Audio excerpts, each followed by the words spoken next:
Hello students, আজ আমরা statistics বা রাশিবিজ্ঞানের ওজাইভ বা ক্রমযৌগিক পরিসংখ্যা লেখচিত্র, যাকে কিউমুলেটিভ ফ্রিকোয়েন্সি কার্ভ বলা হয়, সেটি সম্পর্কে আলোচনা করব এবং 2017 থেকে 2020 সালের মধ্যে মাধ্যমিকে যে প্রশ্নগুলো এসেছিল সেগুলো সলভ করব।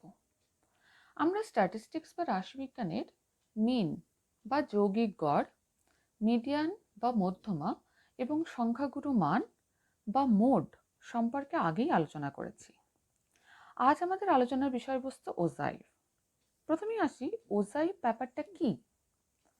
দেখো, যে কোনো স্ট্যাটিস্টিক্যাল ডেটার গ্রাফিক্যাল রিপ্রেজেন্টেশন বা কোনো একটা প্রদত্ত রাশি তথ্যের যে লেখচিত্রে প্রকাশের অনেকগুলো পদ্ধতি রয়েছে।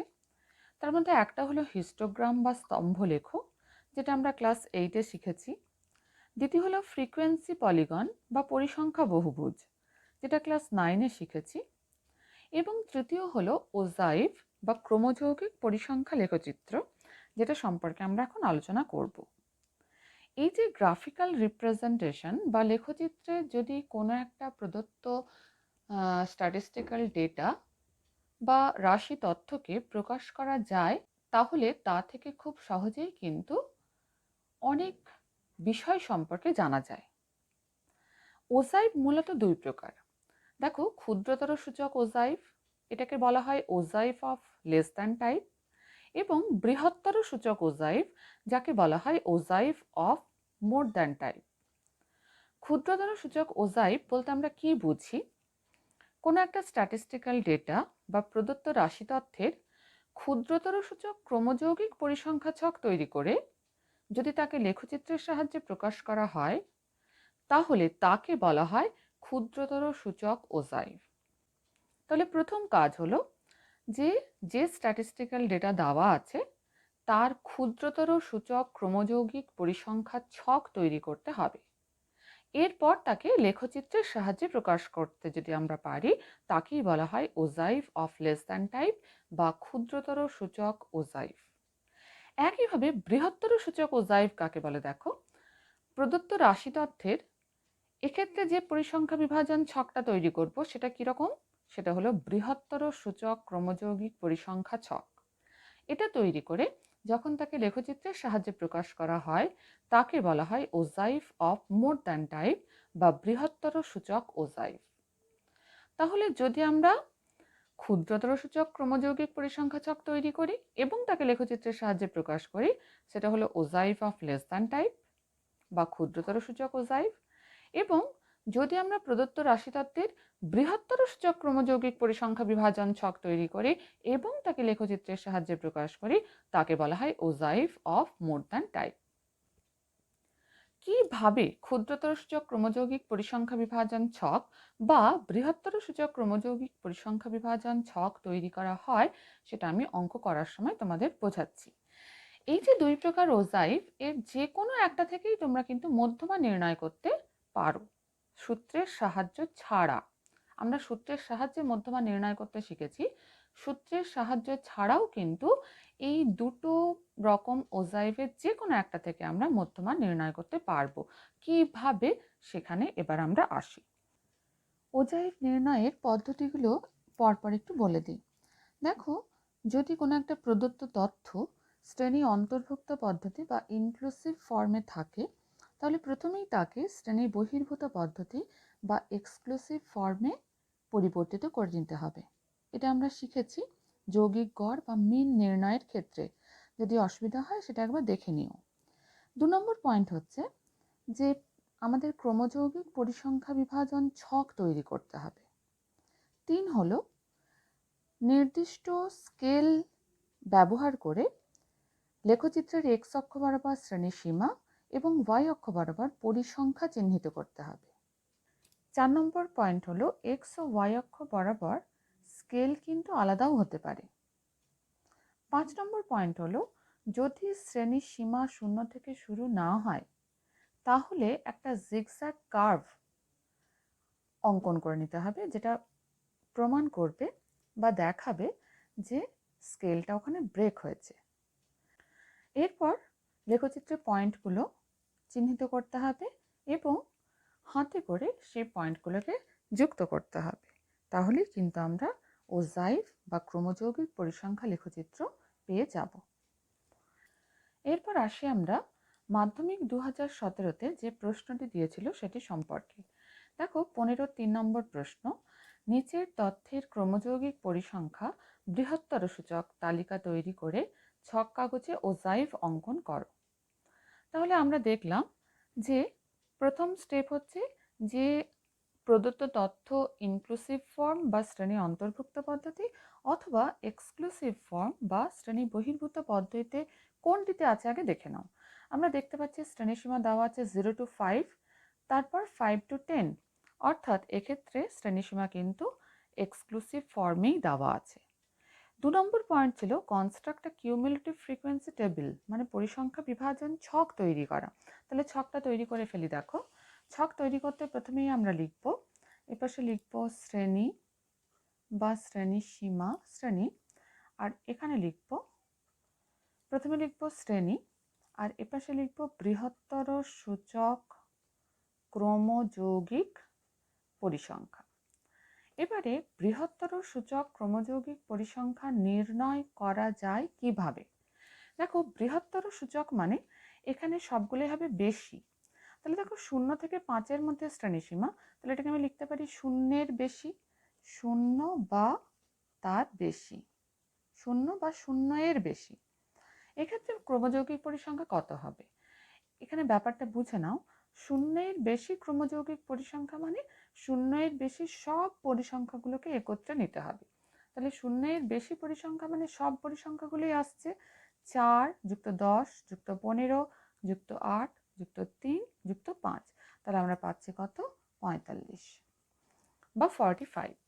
এরপরে দেখো 5 থেকে 10, তাহলে আমরা এটাকে লিখতে পারি 5 বা 5-এর বেশি পরিসংখ্যা কত হবে? 5-এর বেশি পরিসংখ্যার মধ্যে সবগুলোই আছে, 4 বাদ, কারণ এটা 0 থেকে 5-এর মধ্যে। তাহলে 4 বাদ হলে এখানে কত হবে বলো? 41। এরপর 10 to 15, তাহলে এখানে লিখবো 10 বা 10-এর বেশি পরিসংখ্যা।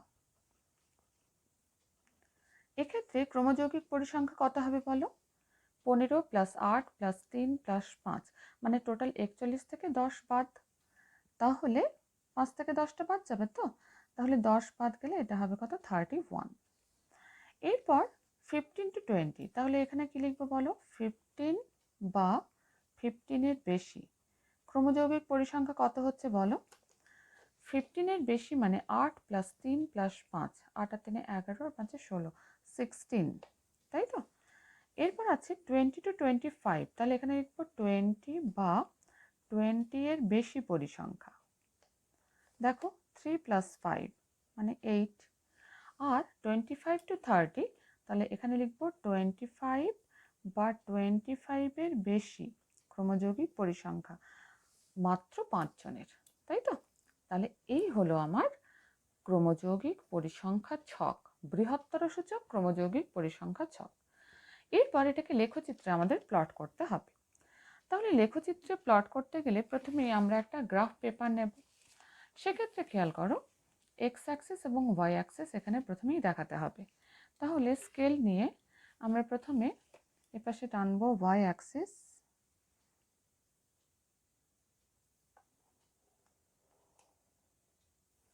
এবং অনুভূমিকভাবে আমরা টানবো কি? এক্স অ্যাক্সিস, তাই তো?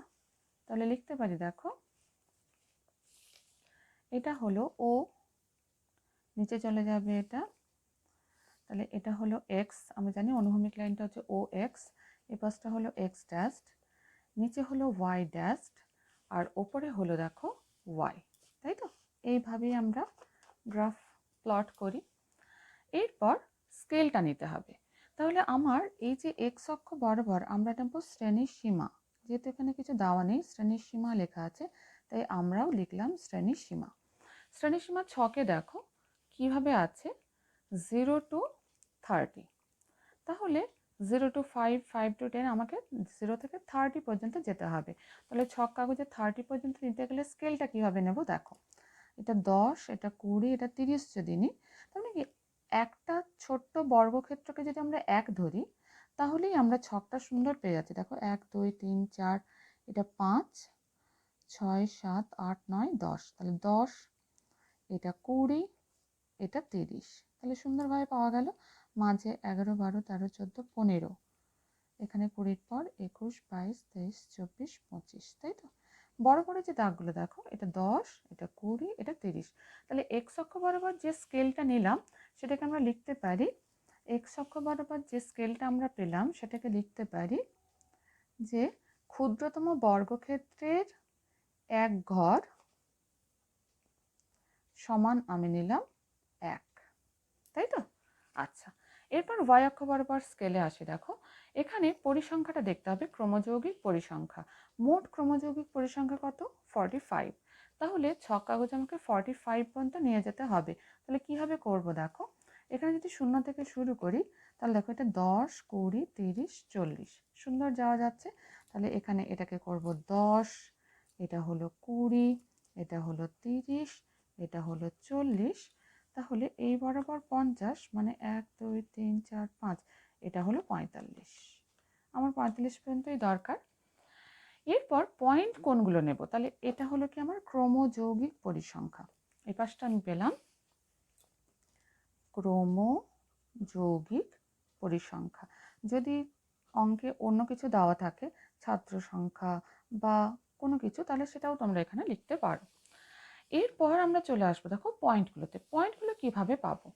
এক্ষেত্রে বৃহত্তর সূচক ক্রমযৌগিক পরিসংখ্যার ক্ষেত্রে আমরা দেখতে পাবো পয়েন্টগুলো নেব দেখো 0 বা তার বেশি, এক্ষেত্রে ক্রমযৌগিক পরিসংখ্যা 45। তাহলে প্রথম পয়েন্ট হবে 0,45।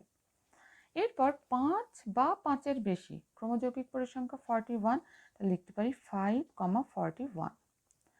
10 বা 10-এর বেশি, পরিসংখ্যা 31, তাহলে 10,31। 15 বা 15-এর বেশি, পরিসংখ্যা 16, তাহলে 15,16। একইভাবে 20 বা 20-র বেশি, পরিসংখ্যা হচ্ছে 8, তাহলে হচ্ছে 20,8। এবং 25 বা 25-এর বেশি, ক্রমযৌগিক পরিসংখ্যা 5, তাহলে এখানে 25,5। এই পয়েন্টগুলো কিন্তু আমরা গ্রাফে প্লট করে ফেলি। দেখো প্রথমেই আসছে 0,45। 0,45, দেখো এখানে এক্স অক্ষ বরাবর 0, ওয়াই অক্ষ বরাবর 45। তাহলে ওয়াই অক্ষ বরাবর যদি 45-এ যেতে হয় তাহলে এই বরাবর গেলে এটাই হচ্ছে কিন্তু 0,45, তাই তো? এটা হলো 45। তাহলে এই পয়েন্টে হচ্ছে 0,45, পাশে লিখেও দিতে পারো 0,45। পরের পয়েন্টে আমরা যাই। দেখো পরের পয়েন্ট হচ্ছে 5,41। দেখো 5, এটা হলো 5, এই বরাবর উঠে গেলে 41 পর্যন্ত যেতে হবে। তাহলে 5 বরাবর ওপরে উঠে যাও তোমরা। দেখো 10 20 30, এটা 40, এইটা হলো 41। তাহলে এই যে পয়েন্টটা 40-এর ঠিক এক ঘর আগে, এটা হলো 5,41। এর পরের পয়েন্ট আমরা পাচ্ছি দেখো 10,31, তাই তো? করো 10,31। 10 এই বরাবর উঠে যাও, 10 20 30 31। তাহলে এই যে পয়েন্টটা, এটা হলো কত? 10,31। এর পরের পয়েন্ট পাচ্ছি 15,16। তাহলে বসাও 15 কোথায় পাচ্ছি বলো? এটা হলো 15, আর 16 হলো এই বরাবর যদি আমরা উঠে যাই 10 11 12 13 14 15 16, তাহলে এইটা হলো আমার 15,16। পরের পয়েন্টে আসি 20,8। তাহলে 20,1 2 3 4 5 6 7 8, এটা হলো 20,8। এবং এর পরের পয়েন্ট পাচ্ছি 25,5। তাহলে 25 1 2 3 4 5, এটা হলো 25,5। তাহলে এই যে আমরা পরপর পয়েন্টগুলো পেলাম, দেখো এগুলোকে কিন্তু স্কেলের সাহায্যে যোগ করব না। আমরা কিভাবে যোগ করব? হাতে করে ফ্রি হ্যান্ডে আমরা যোগ করব। সেটাকে আমরা বলতে পারি ক্রমযৌগিক পরিসংখ্যা লেখচিত্র। তাহলে যোগ করো। দেখো 0,45 এর সঙ্গে যোগ করলাম 5,41, এরপর 10,31, 15,16, 20,8, 25,5। তাহলে এই যে আমরা দেখো গ্রাফটা পেলাম, এটাকেই আমরা বলতে পারি ক্রমযৌগিক পরিসংখ্যা লেখচিত্র বৃহত্তর সূচক। বোঝা গেল নিশ্চয়ই ব্যাপারটা? তাহলে তোমরা এরপর আশা করি যে বৃহত্তর সূচক, ক্রমযৌগিক পরিসংখ্যা, বিভাজন, লেখচিত্র তৈরি করতে পারবে খুব সহজে, তাই তো? এরপর আসি মাধ্যমিক 2018-তে ওজাইভ সম্পর্কিত যে প্রশ্নটি এসেছিল সেটি সম্পর্কে। দেখো 15 নম্বর প্রশ্ন, নিচের পরিসংখ্যা বিভাজনের ক্ষুদ্রতর সূচক ওজাইভ অঙ্কন করো। অঙ্কে দেওয়া আছে শ্রেণীর সীমা 50 to 60 পরিসংখ্যা 4 বা 4, শ্রেণীসীমা 60 to 70 পরিসংখ্যা 8, শ্রেণীসীমা 70 to 80 পরিসংখ্যা হচ্ছে 12, শ্রেণীসীমা 80 to 90 পরিসংখ্যা 6, শ্রেণীসীমা 90 to 100 পরিসংখ্যা 10। প্রথমেই দেখতে পাচ্ছি এটি কিন্তু শ্রেণী বহির্ভূত পদ্ধতি বা এক্সক্লুসিভ ফর্মেই আছে, কারণ 50 to 60, 60 to 70, তাই তো? প্রথম শ্রেণীর ঊর্ধ্ব শ্রেণীসীমা পরের শ্রেণীর নিম্ন শ্রেণীসীমার সমান, তার মানে এটা এক্সক্লুসিভ ফর্ম বা শ্রেণী বহির্ভূত পদ্ধতিতেই আছে। তাহলে এর পরের কাজ হলো আমাদের একটা পরিসংখ্যা বিভাজন ছক তৈরি করা। করে ফেলি, দেখো একই রকম ভাবে প্রথমে লিখব শ্রেণী, আর এপাশে লিখব ক্ষুদ্রতর সূচক ক্রমযৌগিক পরিসংখ্যা। কেন? কারণ অঙ্কে বলা আছে ক্ষুদ্রতর সূচক ওজাইভ অঙ্কন করো। তাহলে এক্ষেত্রে যেটা নেব সেটা হচ্ছে ক্ষুদ্রতর সূচক ক্রমযৌগিক পরিসংখ্যা। অর্থাৎ শ্রেণীর ক্ষেত্রে আমরা কম ব্যাপারটাকে ব্যবহার করব। দেখো প্রথম শ্রেণীসীমা 50 to 60, তাহলে আমি লিখতে পারি 50-এর কম। শ্রেণী যখন 50-এর কম তখন পরিসংখ্যা কত? 50-এর কমে তো কোনো পরিসংখ্যা আমরা পাচ্ছি না, তাহলে এক্ষেত্রে লিখতে পারি ক্রমযৌগিক পরিসংখ্যা 0। এরপরে 50 to 60 মানে আমরা লিখতে পারি 60-এর কম, তাহলে 50 থেকে 60-এর মধ্যে পরিসংখ্যা হচ্ছে 4, তাহলে ক্রমযৌগিক পরিসংখ্যাও এক্ষেত্রে 4। এরপর 60 to 70, তাহলে আমরা লিখতে পারি 70-এর কম। ক্রমযৌগিক পরিসংখ্যার ক্ষেত্রে দেখো 70-এর কম বললে কিন্তু দুটো শ্রেণীই ঢুকছে, কারণ 70-এর কম মানে 50 থেকে 60টাও কিন্তু 70-এর কমের মধ্যেই পড়ছে। তাহলে পরিসংখ্যা হবে 4 + 8 = 12 বা 12। এরপর 70 to 80, তাহলে 80-এর কম ক্রমযৌগিক পরিসংখ্যা কত হবে? 80-এর কম মানে 80-এর কমে যে পরিসংখ্যাগুলো রয়েছে সবগুলোর সমষ্টি, সেটা তো ক্রমযৌগিক পরিসংখ্যা। তাহলে 4 + 8 12 + 12 24। একইভাবে 80 to 90, তাহলে আমরা লিখতে পারি 90-এর কম। এক্ষেত্রে ক্রমযৌগিক পরিসংখ্যা কত হবে বলো? 4 + 8 12 + 12 24 + 6 30। এরপর 90 to 100, তাহলে আমরা লিখতে পারি 100-এর কম। তাহলে এক্ষেত্রে পরিসংখ্যা ক্রমযৌগিক পরিসংখ্যা কত হবে? সবগুলো যোগফল, কারণ 100-এর কম মানে সব পরিসংখ্যাগুলো কিন্তু এর মধ্যে ঢুকে যাবে। তাহলে 30 + 10 অর্থাৎ এটা হলো 40। তাহলে মোট ক্রমযৌগিক পরিসংখ্যা আমরা পেয়ে গেলাম কত? 40। এটাকে আমরা n দিয়ে সূচিত করি। এরপর যখন গ্রাফ আমরা প্লট করব বা লেখচিত্র অঙ্কন করব, সেক্ষেত্রে পয়েন্টগুলো কোনগুলো নেব আমরা দেখলাম। পয়েন্ট হবে দেখো 50-এর কম, ক্রমযৌগিক পরিসংখ্যা 0, তাহলে পয়েন্ট হয়ে গেল 50, 0। একইভাবে 60, 4, 70, 12, 80, 24, 90, 30 এবং 100, 40। এই পয়েন্টগুলো আমরা গ্রাফে প্লট করব। তাহলে গ্রাফ করার ক্ষেত্রে প্রথমেই আমাকে x অক্ষ y অক্ষ আগে চিহ্নিত করতে হবে। দেখো আমরা এই যে উল্লম্বভাবে নেব y অক্ষ এবং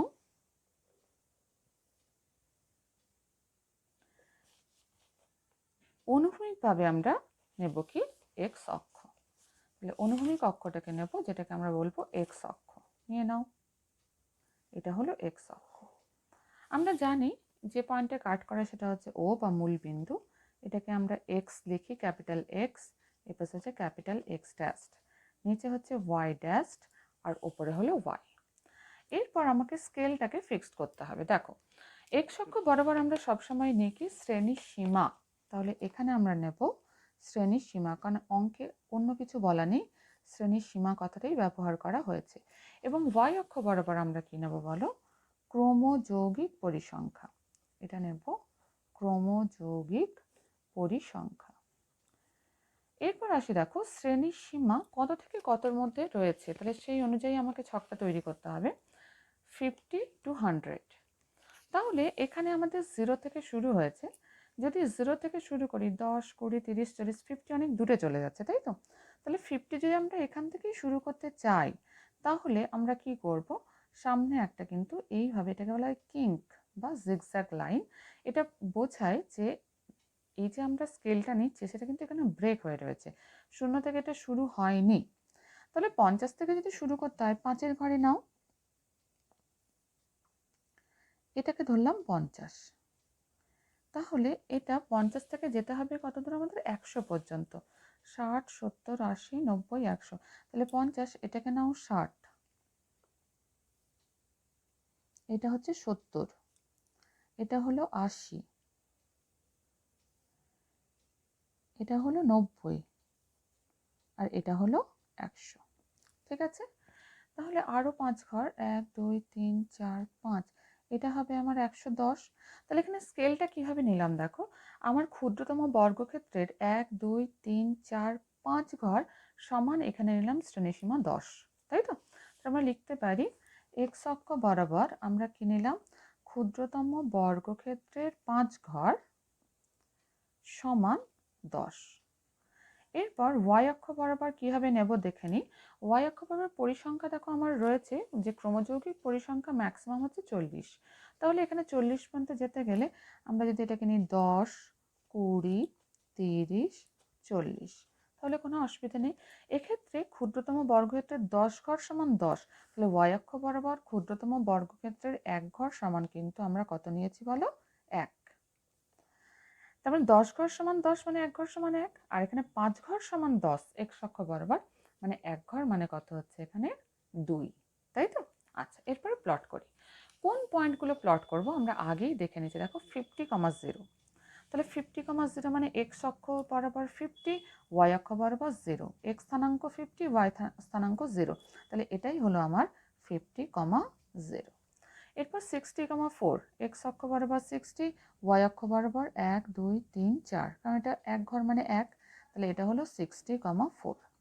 70,12, তাহলে 70 বরাবর যাও, এটা হচ্ছে 10, 11, 12, এটা হচ্ছে 12, তাহলে এটা হলো 70,12। একইভাবে আমরা পাচ্ছি 80,24, তাহলে 80, 10, 20, 21, 22, 23, 24, তাহলে এটা হলো আমার 80,24। এরপর 90,30, তা 90, 10, 20, এটা হলো 30, তাহলে এটা হলো 90,30। এরপর আসছে 100,40, তাহলে 100, 10, 20, 30, 40, এটা হলো 100,40।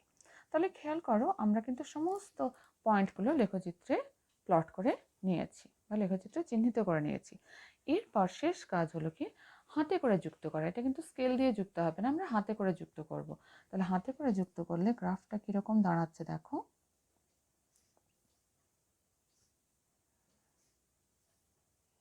এটাই হলো ক্রমযৌগিক পরিসংখ্যা বিভাজন লেখচিত্র।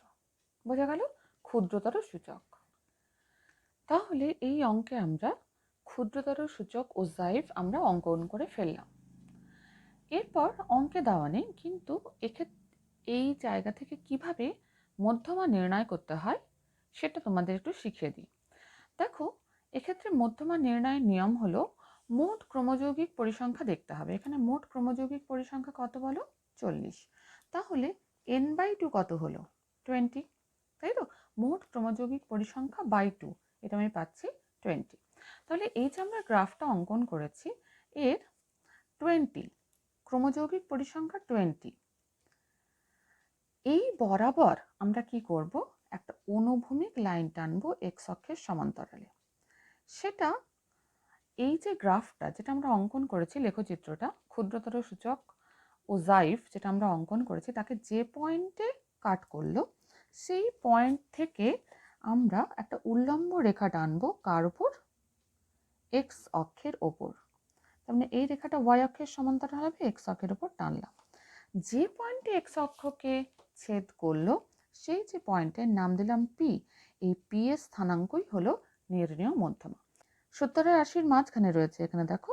তাহলে এক্ষেত্রে 5 ঘর সমান 10, তাহলে 1 ঘর মানে 2, তাহলে দেখো 70 থেকে 72, 74, 76, 77, প্রায় 77 মতো আমরা পাচ্ছি মধ্যমা, তাই তো? তাহলে আমরা এই যে লেখচিত্র থেকে পেলাম, অতএব নির্ণেয় মধ্যমা পি এর স্থানাঙ্ক কত পেলাম? নির্ণেয় মধ্যমা সমান আমরা পেলাম প্রায় 77, প্রায়, তাই তো? আচ্ছা, এরপর এটা ঠিক হলো না ভুল হলো সেটা বুঝবো কেমন করে? আমরা মধ্যমা নির্ণয় করতে শিখেছি। মধ্যমা নির্ণয়ের সূত্রটা কি? আমরা জানি যে মধ্যমা সমান হচ্ছে L plus n/2 minus CF by F into H, তাই তো? যেখানে L সমান কি? L হচ্ছে মধ্যমা শ্রেণীর নিম্ন শ্রেণী সীমা। তাহলে এখানে মধ্যমা শ্রেণী কোনটা? মধ্যমা শ্রেণী দেখো আমরা পাচ্ছি এই যে শ্রেণীটা, এই শ্রেণীটাই হচ্ছে মধ্যমা শ্রেণী। কারণ n/2 20, 20 এর থেকে বেশি যে ক্রমযৌগিক পরিসংখ্যা সেই যে শ্রেণীটা আমরা পাই সেটাকেই বলা হয় কি? মধ্যমা শ্রেণী। ঠিক আছে? তাহলে এক্ষেত্রে শ্রেণীর সীমা কত ছিল বলো? 70 to 80। তাহলে নিম্ন শ্রেণী সীমা কত পাচ্ছি আমরা? 70, L সমান 70। n/2 পেয়েছি আমরা 20। CF কিউমুলেটিভ ফ্রিকোয়েন্সি আমরা কাকে বলি?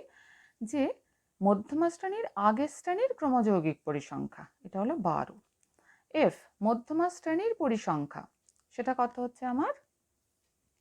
মধ্যমা শ্রেণীর পরিসংখ্যা হচ্ছে 12। দেখো 70 to 80, এক্ষেত্রে পরিসংখ্যা আছে কত? 12। তাহলে F হলো 12 এবং H হচ্ছে কি? মধ্যমা শ্রেণীর দৈর্ঘ্য, যেটা হচ্ছে 70 to 80, মানে এটা হচ্ছে কত? 10। তাহলে বসিয়ে দাও L plus 70 plus 20 minus 12 by 12 into 10। Calculate করো 70 প্লাস 8/12 ইন্টু 10। 4 2 8, 4 3 12, তাই তো? তাহলে এখানে হচ্ছে আমার 70 প্লাস 20/3, অর্থাৎ 70 প্লাস 6.67, তাহলে 76.67। এটা প্রপার ভ্যালু। এটাকে যদি আমরা অ্যাপ্রক্সিমেশনে আনি, 5-এর বেশি আছে বলে 76টাকে আমরা 77ও লিখতে পারি, যেটা আমরা গ্রাফেও পেয়েছি। দেখো নির্ণেয় মধ্যমা সমান কত পেয়েছি? 77 প্রায়। তাহলে এইভাবে কিন্তু আমরা মধ্যমা নির্ণয় করতে পারি ওজাইভ থেকে। বোঝা গেল নিশ্চয়ই? দেখো 2017 এবং 18 সালে মাধ্যমিকে ওজাইভের অঙ্ক এসেছিল, যেগুলো আমরা সলভ করলাম। কিন্তু 2019 বা 20তে কোনো ওজাইভের অঙ্ক আমরা পাইনি, আসেনি। সেখানে মিন, মিডিয়ান, মোড থেকেই অঙ্ক এসেছিল। সুতরাং বাকি অঙ্কগুলো তোমরা, ওজাইভের অন্যান্য অঙ্কগুলো তোমরা করো, আশা করি নিশ্চয়ই পারবে।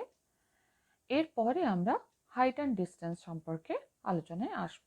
ধন্যবাদ।